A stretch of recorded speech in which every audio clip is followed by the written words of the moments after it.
Wales Today is at the later time of 7 o'clock here on BBC One Wales after an extended news at 6 now, presented by Huw Edwards.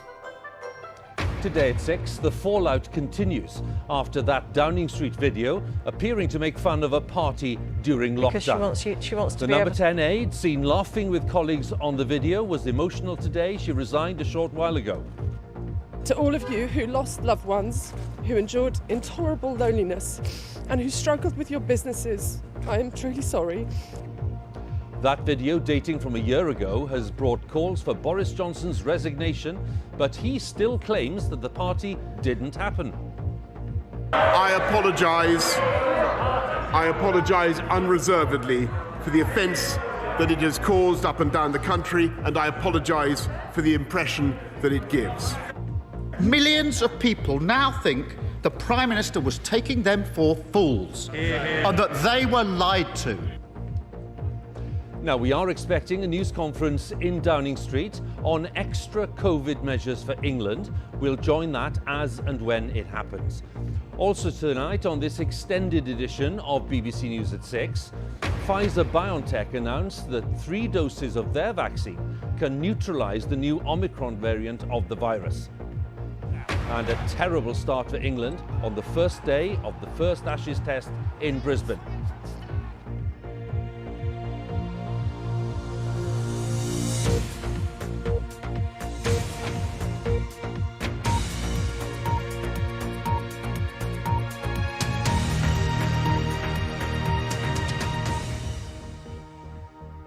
Warm welcome to BBC News at 6, which comes today from the BBC headquarters in Salford in Greater Manchester.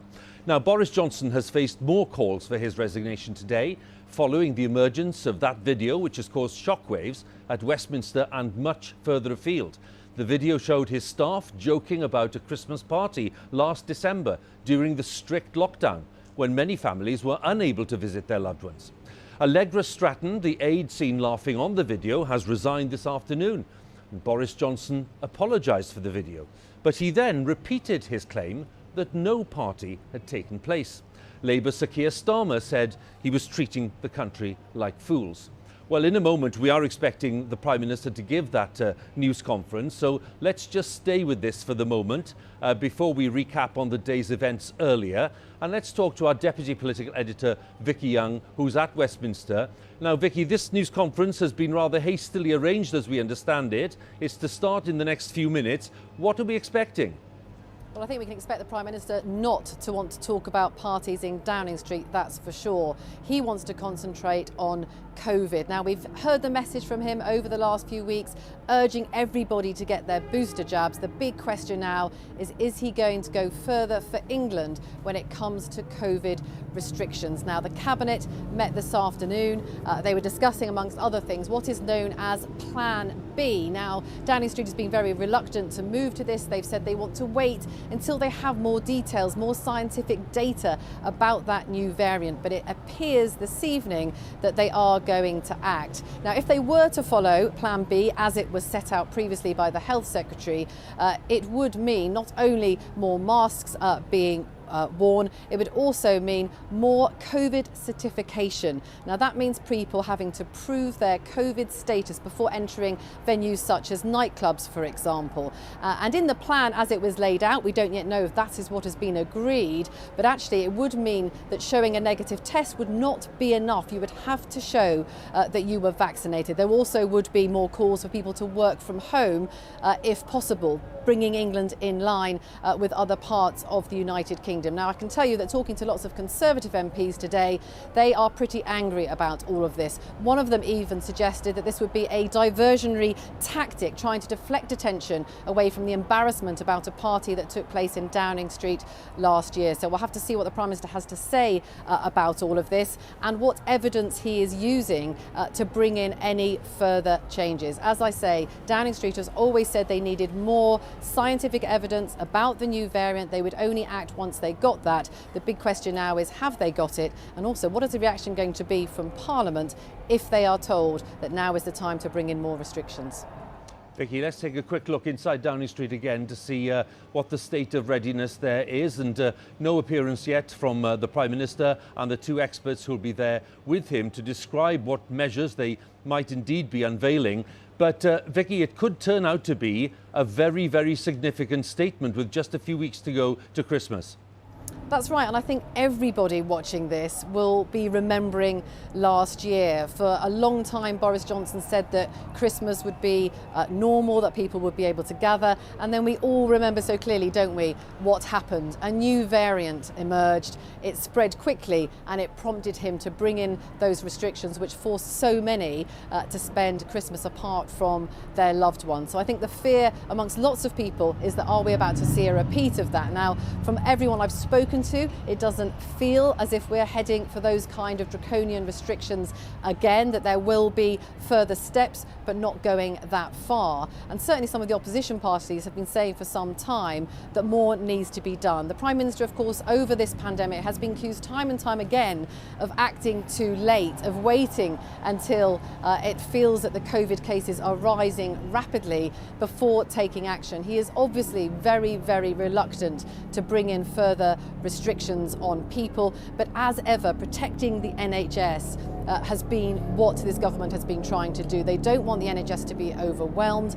They do feel that vaccinations have made a huge difference. If you look at the number of cases compared to last year, yes, they are still pretty high across the UK, but the number of hospitalisations and deaths is nowhere near what it was. I think the big unknown with the new variant is whether the vaccinations will work. Let's have a listen. Good afternoon, and thank you very much for joining us. As soon as we learned of the new Omicron variant, this government acted, introducing targeted and proportionate measures as a precaution, whilst our scientists discovered more, and we're learning more every day. We don't yet know Omicron's severity, its exact rate of transmission, nor indeed the full effectiveness of our vaccines against it.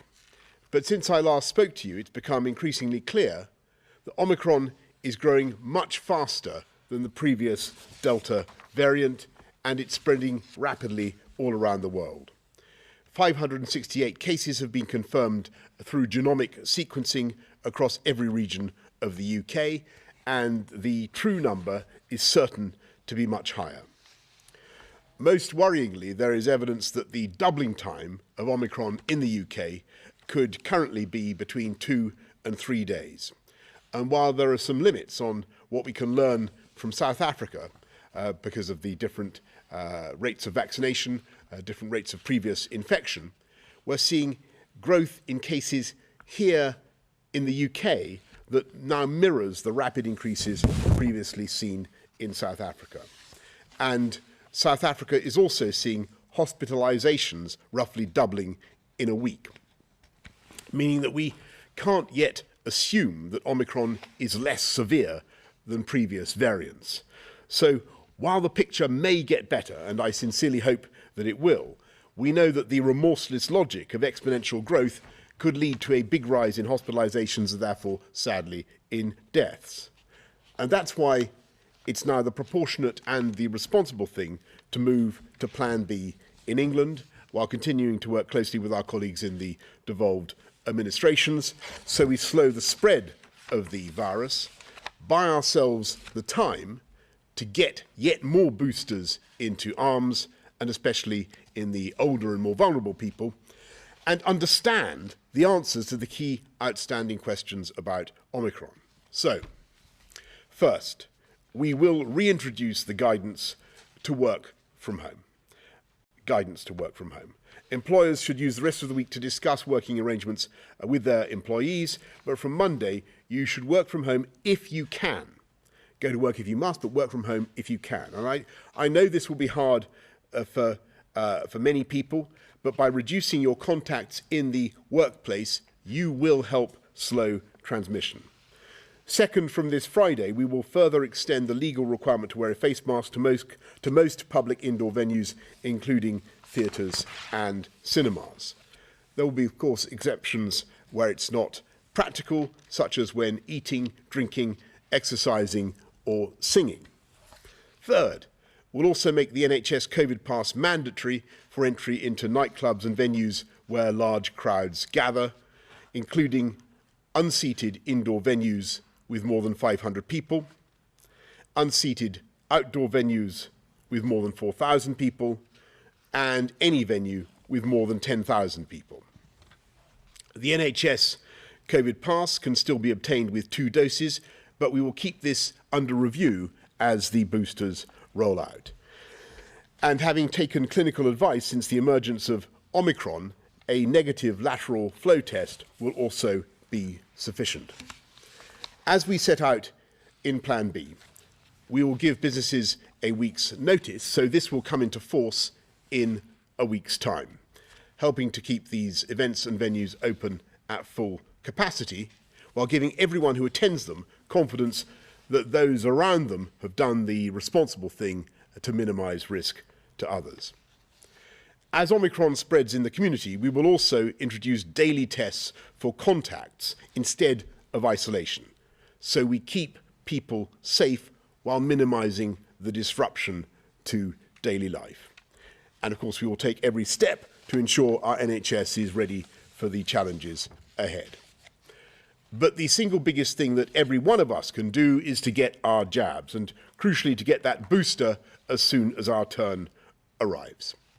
1 year to the day since the UK became the first country in the world to administer a COVID vaccine into the arms of Margaret Keenan, we've opened up the vaccine booster to all those over 40, and we're reducing the gap between second dose and booster to a minimum of just 3 months.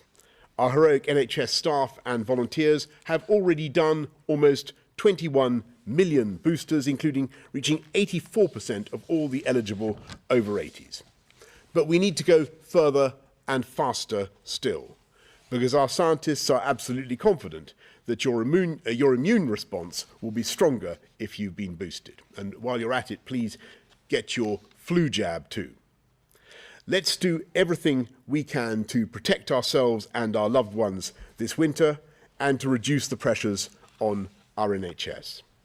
As we learn more, so we will be guided by the hard medical data around 4 key criteria: the efficacy of our vaccines and our boosters, the severity of Omicron, the speed of its spread, and the rate of hospitalizations.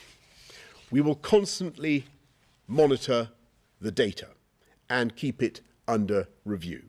And of course, we must be humble in the face of this virus.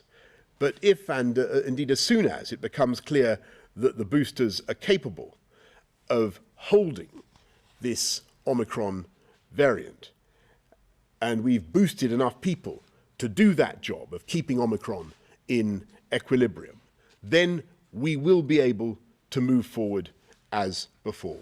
So please, everybody, play your part and get boosted. I'm now going to hand over to Chris to do the slides. Thank you, Prime Minister. First slide, please. I wanted to situate this initially on where we are with Delta, because what's happening is Omicron is coming on the back of a still high rate of Delta transmission and hospitalisation. So in the first slide, what we have is the number of people testing positive for COVID in the UK, and that has been drifting upwards, not at a very rapid rate, but it has been drifting upwards. The Omicron data aren't really going to be visible in this for a few days, but they will become visible over time. Next slide, please.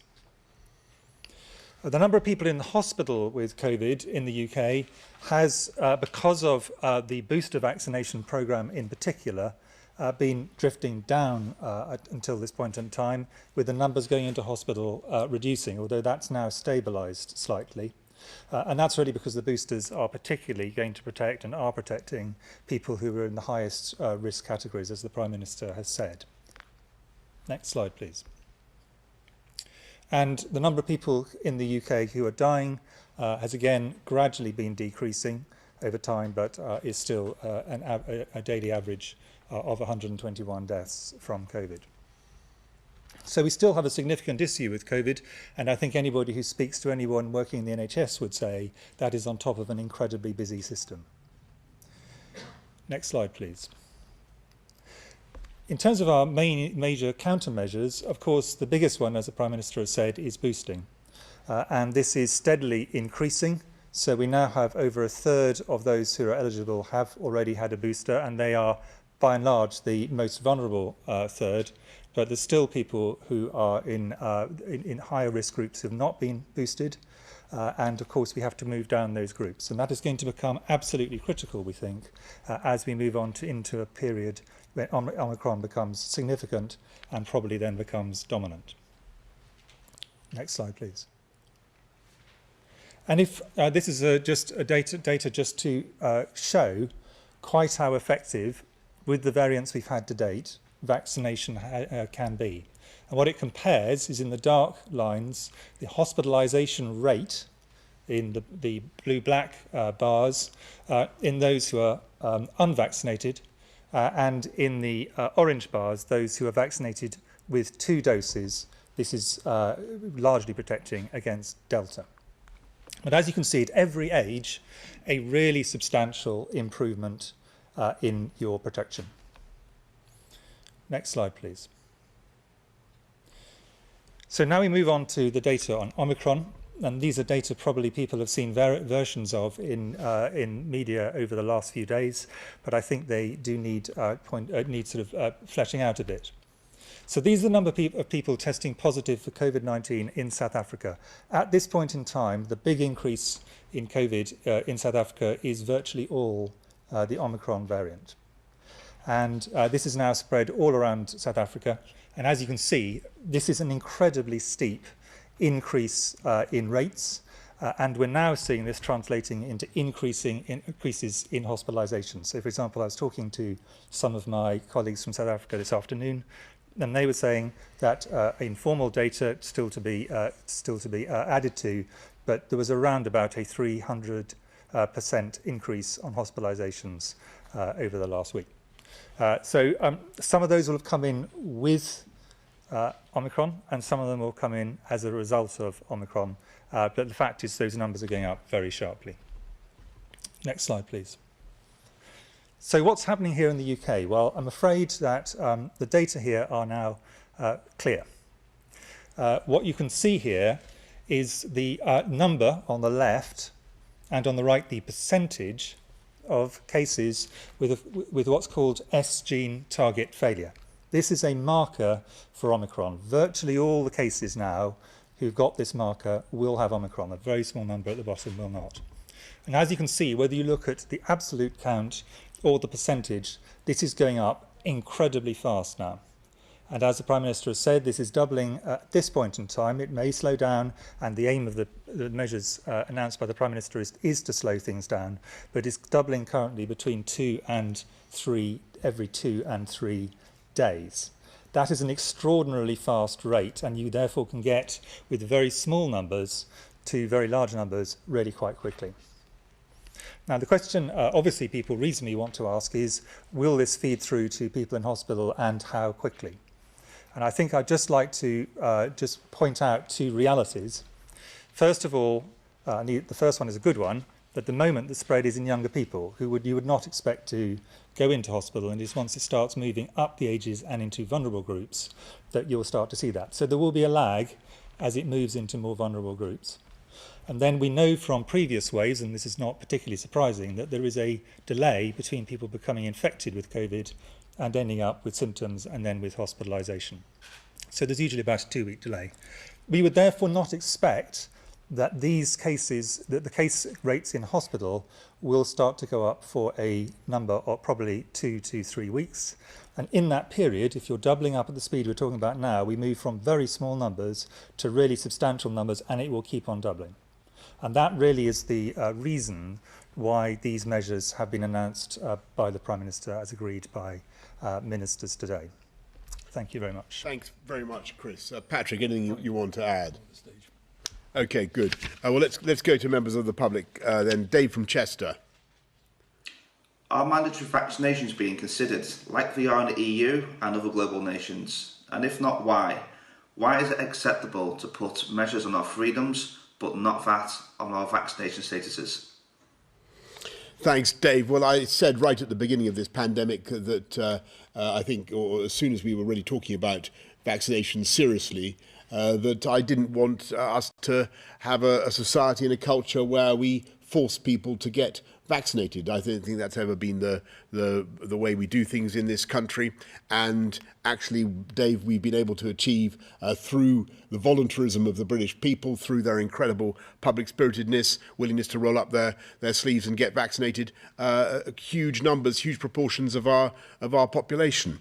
I think that there is going to come a point if we can show that the vaccines are capable of holding of Omicron, and that's the key thing that I think that we need to test. Well, I do think that we're going to have a conversation about ways in which we deal with this pandemic, because I want to be absolutely clear with you. I don't believe we can keep going indefinitely with non-pharmaceutical interventions. I mean restrictions on people's way of life.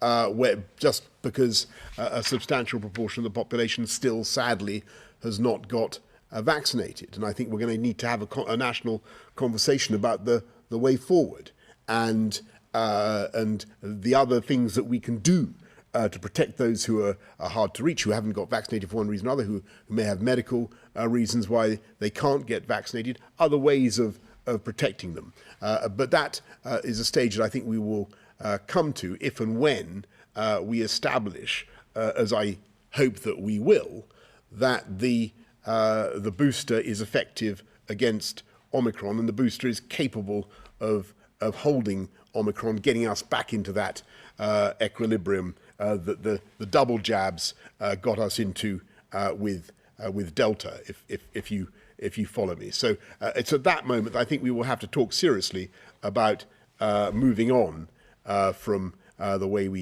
from thinking about further NPIs and thinking about other ways in which we protect people. Rachel from Essex.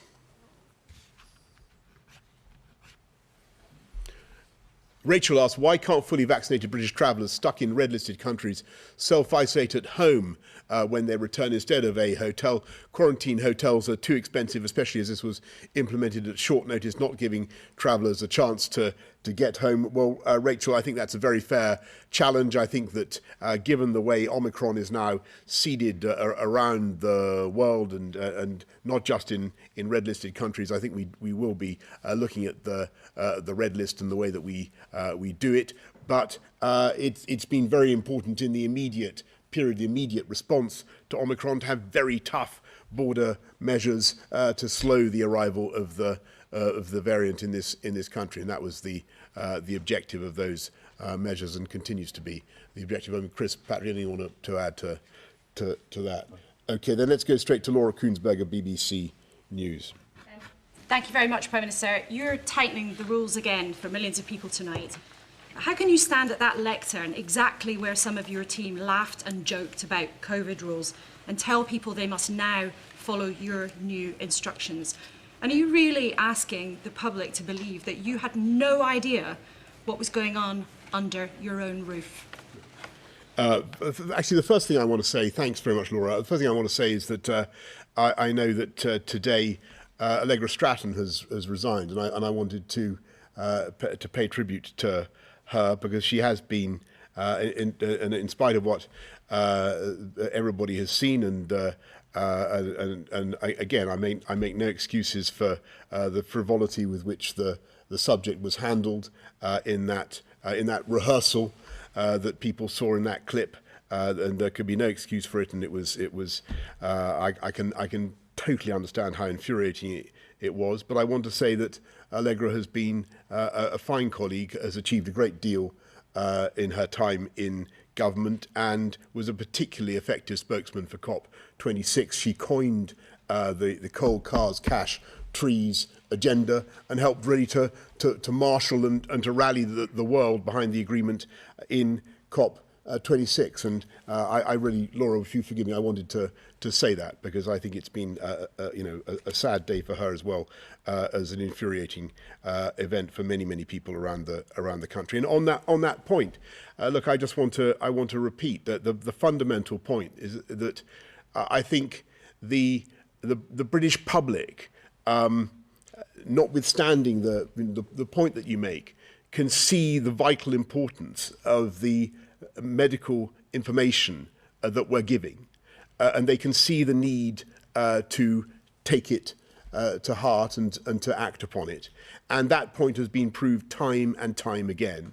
And it's never been more conspicuous in the way that the public has responded to the vaccine rollout and the way that they've done the responsible thing. So I take my encouragement from the way the public have dealt with it themselves. Anushka Astana of ITV. Prime Minister, you've only really agreed to an investigation into what happened on December the 18th last year because of the video that emerged from this room. And Allegra Stratton's resignation seems to further suggest that a party took place despite the denials. But we've also had serious allegations about parties on 3 other occasions. So I want to ask you why they aren't being investigated. Is it because you haven't been caught out in those cases, or is it because reports are true that you attended some of them? And to the rest of you here, can I ask how worried you are about whether this undermines public trust? Because the polling suggests that it does do, and Conservative MPs are openly saying that it's very hard now to mandate the public to act. Thanks very much, Anushka. Well, I repeat what I said in the House and earlier today. The Cabinet Secretary will conduct an inquiry into into what took place on December the 18th. As for other events that other dates that you mentioned, as far as I'm aware, to the best of my knowledge, and we have followed the rules throughout, and that is what you would expect. Indeed, we followed the rules. As far as I'm aware, the rules were followed on December the 18th as well. And I just repeat that point. But it's clearly important that the Cabinet Secretary is able to get to the bottom of it. But in the meantime, on your sort of your global, your big point again, Anushka, which is really the same as Laura's, I think overwhelmingly the public see the importance of the messages that they are getting via this medium. It is imperfect. We do what we can to explain what we think is necessary. I know it's contentious. I know it's difficult, and I know that sometimes the messages are confusing. We do our absolute best to make it as clear as possible, and we do everything that we can to protect public health. That's what we're driven by. But Chris and Patrick, you were asked. I mean, the measures work because people follow them, and that's been shown time and time again during this. So it's incredibly important everyone follows it. It's everybody. It was incredibly important throughout. It's going to be incredibly important going forward, and it only works if we all do it. And we're now facing a viral variant that's rapidly progressing. It's got a doubling time of between 2 and 3 days. And measures need to be taken to try and slow the spread of that variant, as well as, and I think this is important, us all boosting our own defences by getting a booster jab. So I think the rules are there, quite carefully thought through and given scientific evidence, and they're there because they're important and they're there for everybody to stick to. Yeah, if I can just add to that, I mean, I think we all know that people get very angry, including colleagues and friends, and when they feel that it's unfair. And the Prime Minister said that in the House of Commons, and he's said it today. That's quite different from people, I think, wanting to actually know what's going on and then make decisions. And I think those two need to be separated. And the point about what we're trying to do is trying to actually say, look, here are the reasons. This is moving very fast, doubling every 2 to 3 days. It is too early for us to be absolutely confident about hospitalisations, but I think you've seen how things have gone before. That's probably the way to bet. And then if we're pleasantly surprised, no one will be happier than I would be, and Patrick and the Prime Minister. We know that it looked as if it was going to be able to evade vaccination, and now clinically we know that it can in terms of infection. So we know that is an issue, therefore the boosters become significantly more important. And we know that we're going early now so as to try and be able to slow this down at an early stage of events.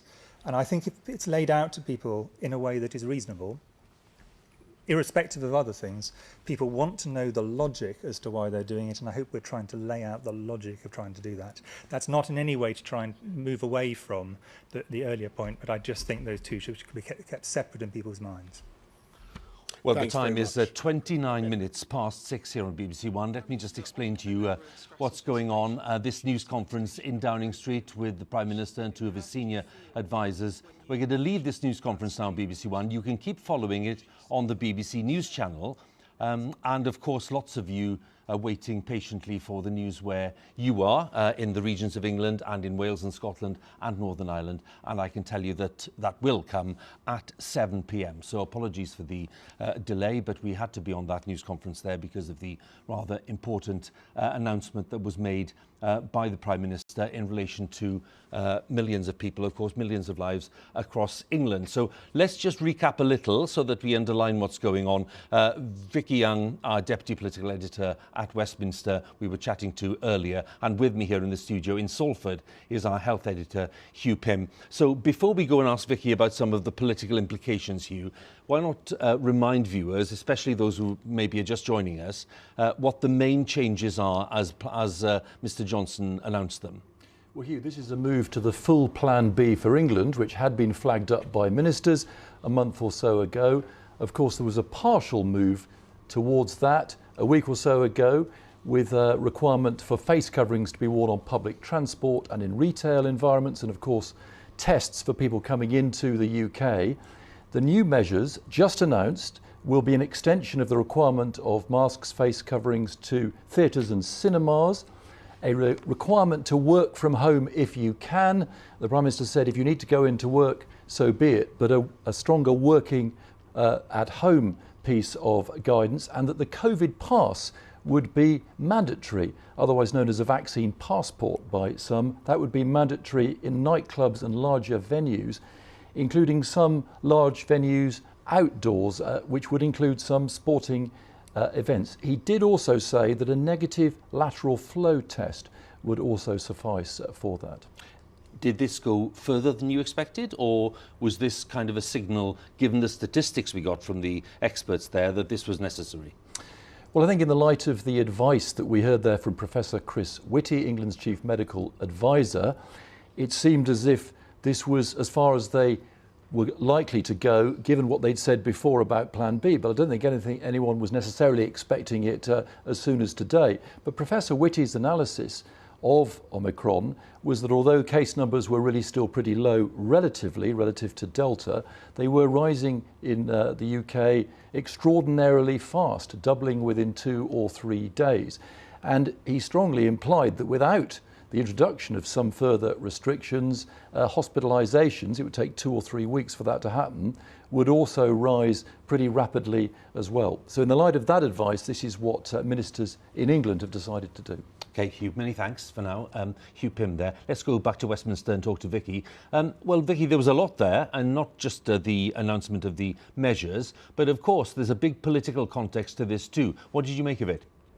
Yeah, that's right. The Prime Minister, again, having to fend off questions about all those reports about the party that took place in Downing Street last year, of course, when those kind of social gatherings were not allowed. Now, the fear amongst lots of Conservative MPs is that it dents public trust. Now, you can see right now why that's so important. The Prime Minister has stood up, he's introduced new measures, new restrictions for England, and he wants the public to follow them. But there are many in the Conservative Party who think that the behaviour last year, and the Prime Minister's announced an investigation into that, will mean that some people do not follow the rules. Now, Downing Street insists that what they've announced today when it comes to these tighter restrictions is proportionate, but I can tell you that the Health Secretary is currently on his feet in the House of Commons announcing this to MPs, and it was greeted with moans and groans from Conservatives, senior Conservatives saying that this is coming too soon, that it's not necessary.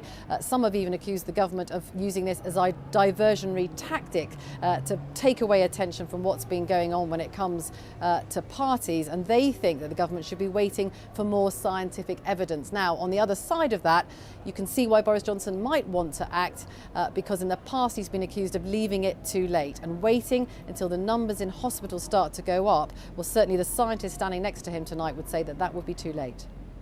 Vicky, many thanks for now. Vicky Young with her thoughts there at Westminster after that announcement we heard in Downing Street over the past half hour. As Vicky was saying, the announcement coming after a rather difficult day for the Prime Minister, facing more calls for his resignation following the emergence of a video shown by ITV, which has caused shockwaves, really, at Westminster, much further afield. That video showing staff joking about a Christmas party last December. That was during the very strict lockdown, when many families, of course, were unable to visit their loved ones. Allegra Stratton, who was the aide seen laughing on the video, has since resigned. She tendered her resignation this afternoon. Boris Johnson, as we've heard again in that news conference, has apologised for the video, but repeated his claim that no party took place. Labour Sir Keir Starmer said that he was treating, that's to say Mr Johnson was treating the public like fools. Our political editor Laura Kuensberg has the latest, and there is some flash photography coming up. Even when there's official silence, there can be a lot of noise. There's no real hiding behind blacked out windows. Should the Prime Minister come clean about the party? Ministers hustling away from defending number 10. Why would anyone trust the government when you don't follow your own rules? After 7 days, the fiasco around Downing Street's festivities under his roof was really down to one man to explain. Have you lied to the public, Prime Minister? Would it be good enough after his staff were caught on camera joking about a party last Christmas that broke the COVID rules? You be the judge. I understand and share the anger up and down the country at seeing number 10 staff seeming to make light of lockdown measures. And I can understand how infuriating it must be to think that the people who have been setting the rules have not been following the rules, Mr. Speaker, because I was also furious to see that clip. And Mr. Speaker, I apologise unreservedly. I've asked the Cabinet Secretary to establish all the facts and to report back as soon as possible. The Prime Minister, the government, spent the week telling the British public there was no party. All guidance was followed completely. Millions of people now think the Prime Minister was taking them for fools and that they were lied to. I've been repeatedly assured that no rules were broken. Still unable to give the Commons or you the full story of what really happened. Even behind the mask, his cabinet colleagues wishing they were anywhere but there. Boris Johnson himself, his head down, in more ways than one. Does the Prime Minister think he has the moral authority to lead and to ask the British people to stick to the rules? Throughout this pandemic, the Leader of the Opposition in particular has done nothing but play politics to try to muddy the waters, to confuse the public.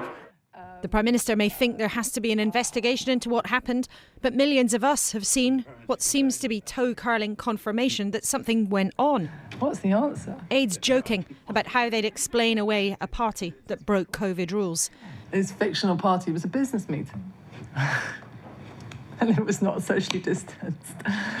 Allegra Stratton, who did most of the talking in the leaked footage, quitting this afternoon, last year's Christmas laughter, turning to tears. Can you stop, please? Denying the party won't have been her decision. She's paid with her job. The British people have made immense sacrifices in the ongoing battle against COVID-19. I now fear that my comments in the leaked video of the 20th of December last year have become a distraction in that fight. My remarks seemed to make light of the rules that people were doing everything to obey. That was never my intention. I will regret those remarks for the rest of my days, and now for my profound apologies to all of you at home. To all of you who lost loved ones, who endured intolerable loneliness, and who struggled with your businesses, I am truly sorry. And this afternoon I am offering my resignation to the Prime Minister. Thanks for your time. Her exit isn't the end of this, though. There are claims of other parties in Downing Street last year, even in the Prime Minister's flat, when socialising was off limits for us all. That's denied, but this mess has even given the SNP the vigour to call for the Prime Minister to quit. The Prime Minister has a duty, the only right and moral choice left to him. It is for his resignation. When can we expect it? And a moment for MPs to raise the agony of constituents who lost loved ones. She is devastated and appalled at recent revelations as to what has gone on in Downing Street. It's something I'll never ever get over, honestly. That was Jane Roche, who lost her father and sister too. When I saw that video, it sickened me. I was disgusted by it, thinking, how can they laugh when so many people are going through so much heartache and pain? I find it very hard to swallow to take instruction from the government, especially after this. You know, it leaves me not trusting them. I feel that it's been lie after lie after lie, and this has been sort of the nail in the coffin, to be honest. This is a miserable and dangerous moment for Downing Street. It's not just about whether a few dozen staff had drinks in there last year, but whether the truth has been told, whether you can put your faith in what government says from day to day, or guidance, or even demands from ministers for what you have to do.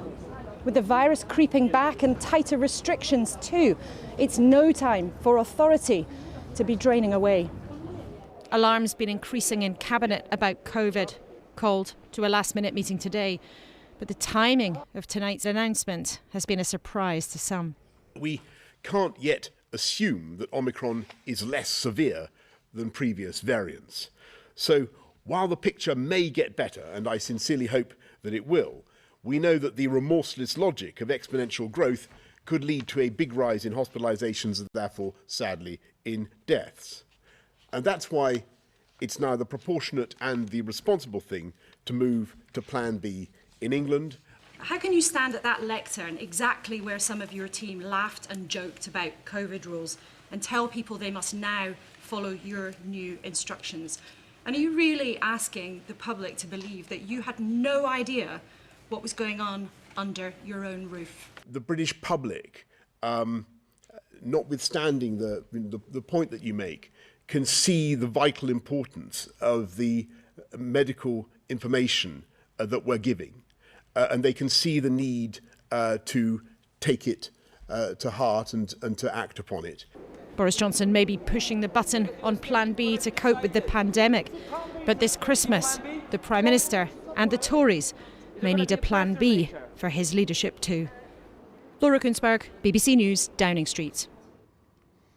Laura there talking about some of the turbulent events of the day. And as we heard in that news conference in Downing Street a short while ago, the experts believe that this new variant of coronavirus called Omicron spreads far more rapidly than the Delta variant. Minutes of a meeting of the government scientific advisors held on Tuesday and seen by the BBC say that decision makers will need to look urgently at the new restrictions to limit transmission. And of course, we've heard now today that some of those restrictions are to be put in place. Our health editor Huw Pym reports from Preston. Shoppers in Preston today thinking about Christmas, but with many questions over what the next few weeks will bring. There's much which isn't known about the new variant, but scientific experts and modellers have become increasingly certain that Omicron does pose a threat. Case numbers of Omicron are doubling at least every 3 days, maybe even every 2 days at the moment. So it's accelerating very fast. And to put that in context, it's the same, if not faster, than we saw with the original strain of the virus in March of last year. So it is a concern. Minutes of a meeting of the expert SAGE committee yesterday, seen by the BBC, say that with the speed of growth seen, decision makers will need to consider response measures urgently to reduce transmission if the aim is to reduce the likelihood of unsustainable pressure on the NHS. Referring to any possible new measures, the minutes say adherence is likely to be higher if messaging and policy have clear rationales and are consistent. COVID numbers in hospital are much lower than in January, but any increase will add to the intense strain being felt now on the front line. The health and care system is already facing a winter emergency, and it's really very, very difficult to see how we could cope with that increase in COVID patients. So the government is right and the public is right to want to do everything it can to minimise the risk of this virus spreading more quickly. A central part of the plan has been accelerating the booster vaccine programme. Have you any coronavirus symptoms? Maria has just become eligible and she booked up for her jab at this centre in Preston this morning. It's not just about yourself, it's about everybody, isn't it? So Yeah, really, really important. And I kind of can't understand why people don't have it. I think it's our duty to protect each other that we have it. Yeah. The time between second and booster doses for those aged 40 and over has been halved to 3 months in England from today. There's already a similar policy in Scotland.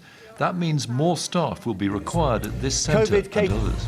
I am concerned about the staff and the levels of staff. It's not that we can't go out and recruit staff, it's finding those staff that are available to come and help support the programme. So, for example, we did have community pharmacy in over the weekend helping support and give some vaccinations.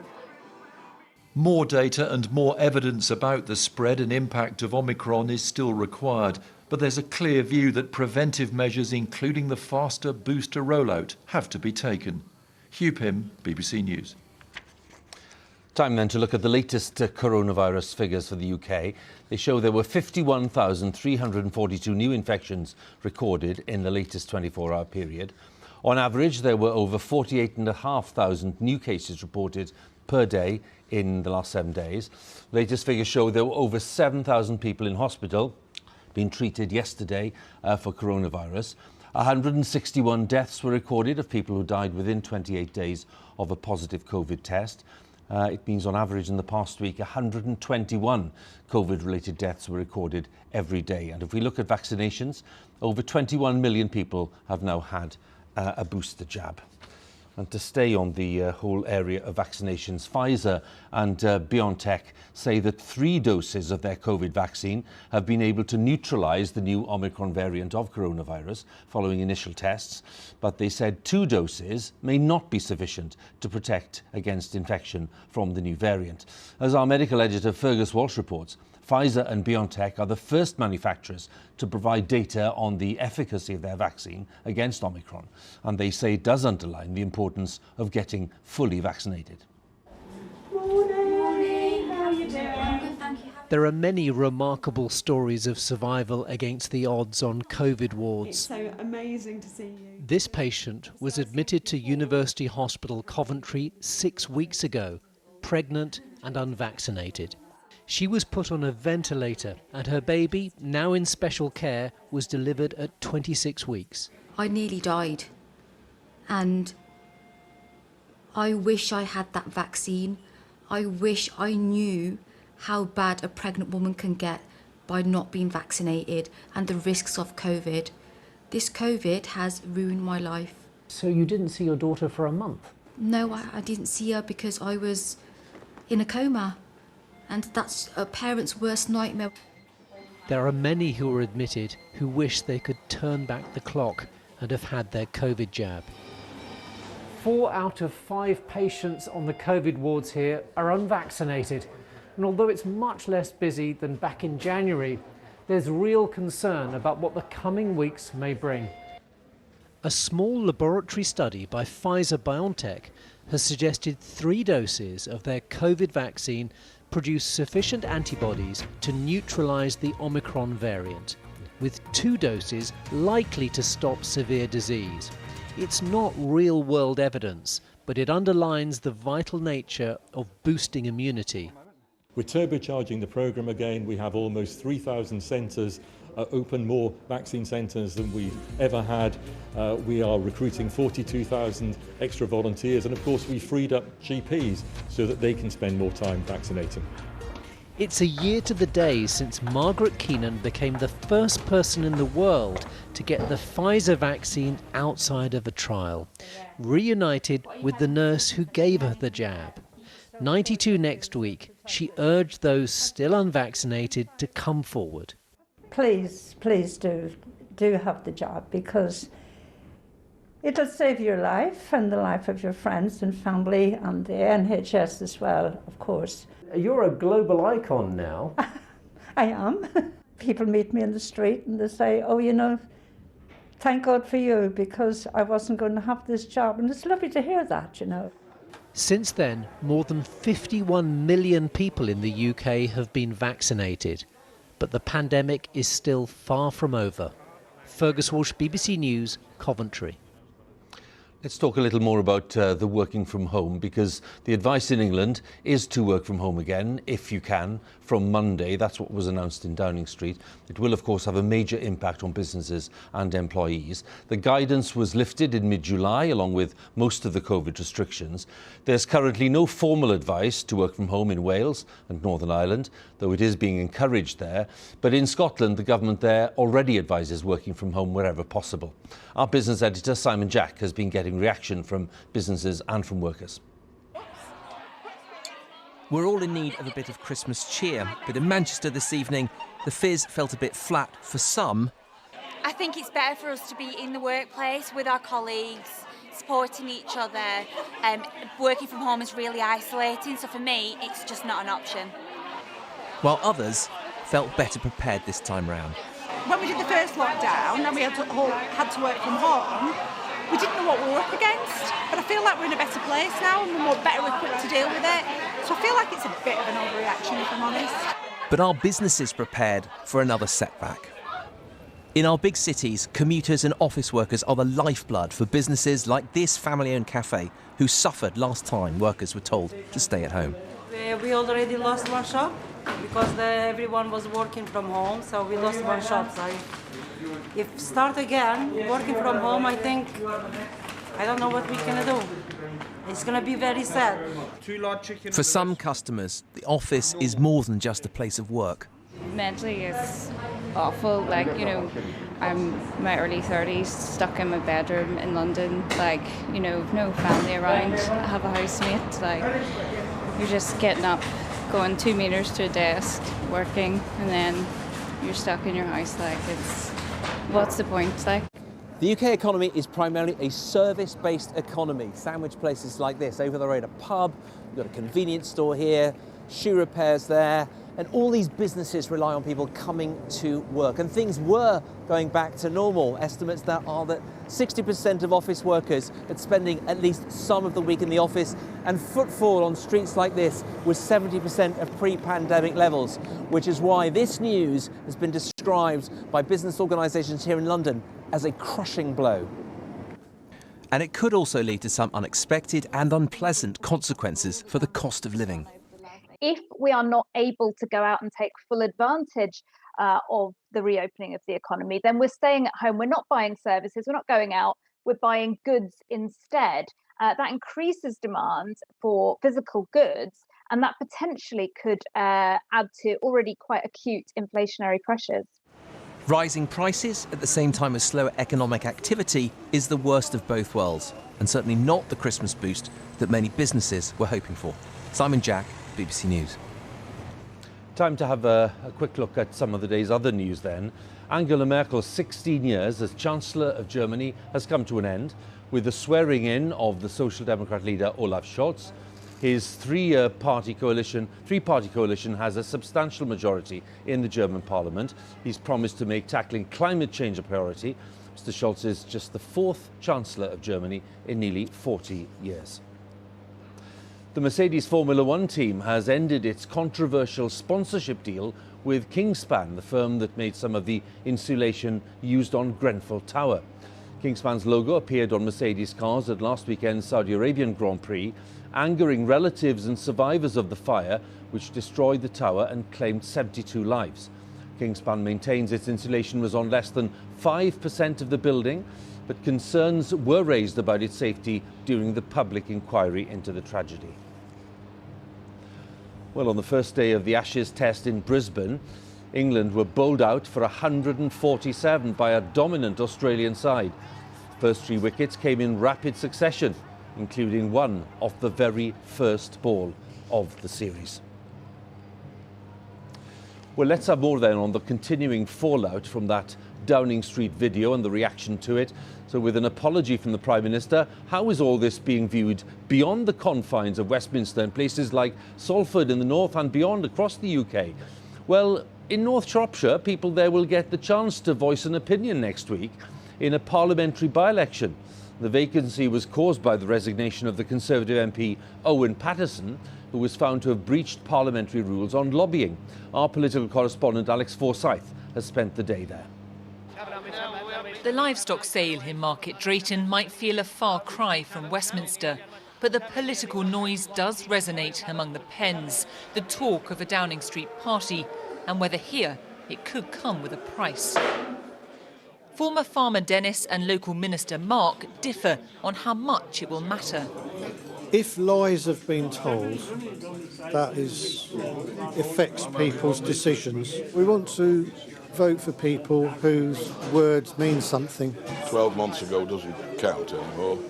It's what's happening today what counts. Do you think that will affect how you vote here in the by-election? This rural seat has been solid Conservative for decades, but the party is facing a fight from Labour and the Lib Dems, who are pushing hard, with a host of other parties standing too. This contest is a crucial measure of the national mood. The result will have ramifications that stretch beyond Shropshire.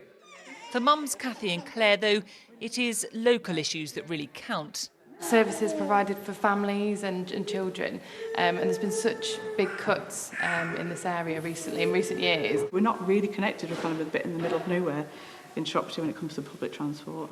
While public services matter most to them, they are frustrated at the idea of a party having happened, particularly with the prospect of new COVID restrictions coming down the track. It makes me think, if they're so blasé about the rules, why should we be that concerned about the rules? So it feels like a betrayal, really, if that has happened. COVID is still on people's minds here. At this cafe in Market Drayton, manager Louise is open to more regulations for the sake of safety, but is angered by the idea that others haven't stuck to the rules. I'm wondering why it's taken so long for them to announce that they had a party or cheese and biscuits and a gathering. Would that affect how you might vote in this by-election in North Shropshire? No, I don't think it would. I think I will stick to who I think will do the best job for Shropshire. There is a lot riding on this increasingly heated race, which hasn't escaped those at this festive wreath-making. What are the issues on your mind? Probably education, the health service as well, yeah, and basic morals of the person who's actually going to be our standing parliament for us as well. I have been a Conservative voter all my life and I will not be voting Conservative. What's the reason? Parties in Downing Street and downright lies. I don't think it does them any favours.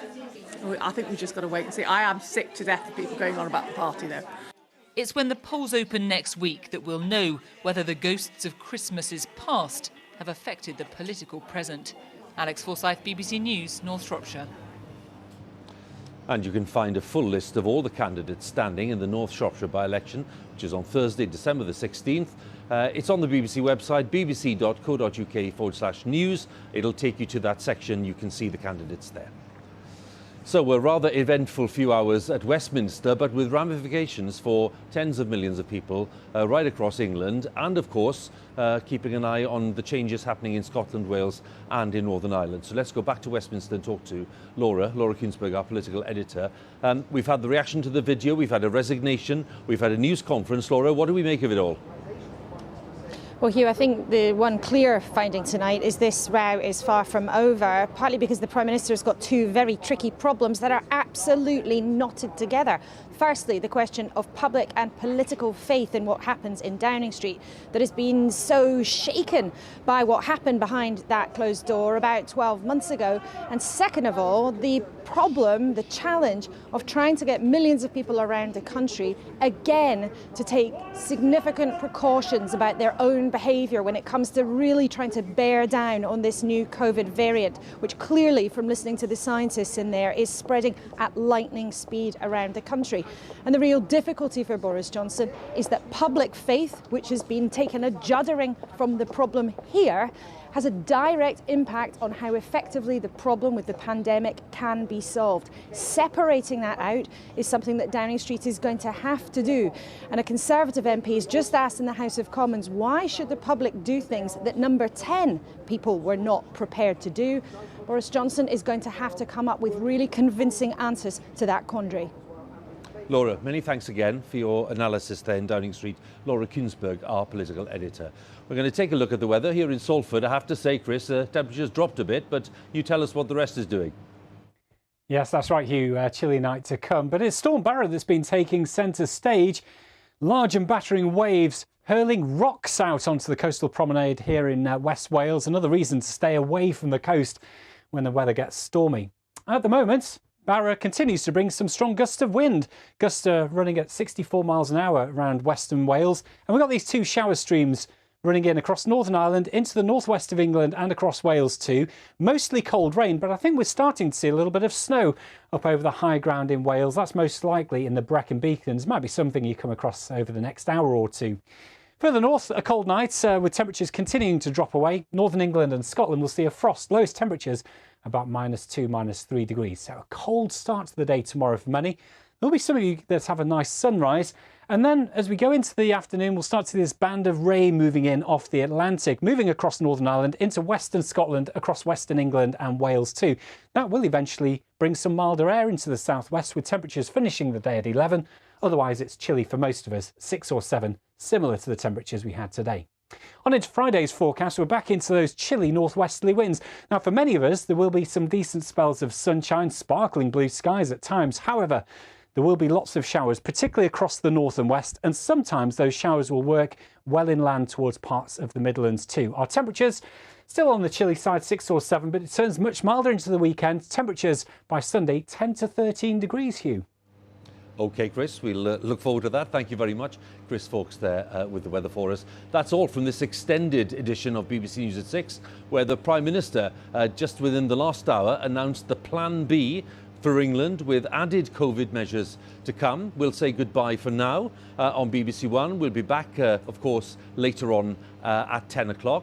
But now, with this great view of Media City in Salford in Greater Manchester, it's time to join the BBC's news teams where you are. Bye for now.